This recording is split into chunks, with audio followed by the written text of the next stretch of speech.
Bonjour, dans cette partie d'exercice, il s'agit de faire une cartographie de l'organisation spatiale de la ville.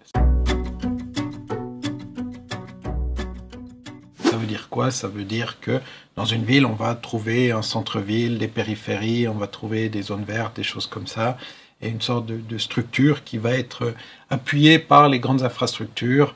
Ça peut être l'aéroport, mais également par les grandes voies structurantes.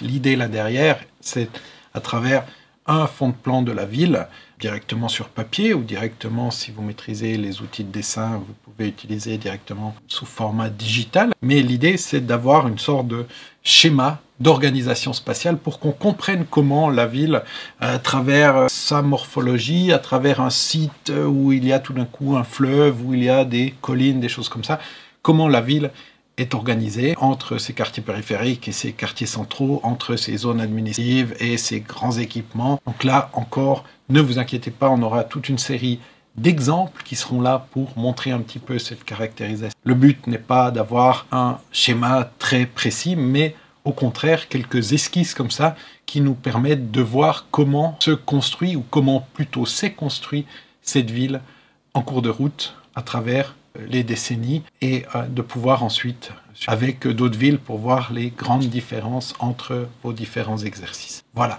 tous les éléments à nouveau sont sur le site. Il y a des exemples, il y a du texte, il y a tout ce qu'il faut pour vous guider dans cet apprentissage, dans ces différentes catégorisations de l'espace de la ville. Donc on est vraiment sur les questions spatiales et sur du dessin de formes urbaines et de relations entre des zones vertes et des zones urbaines.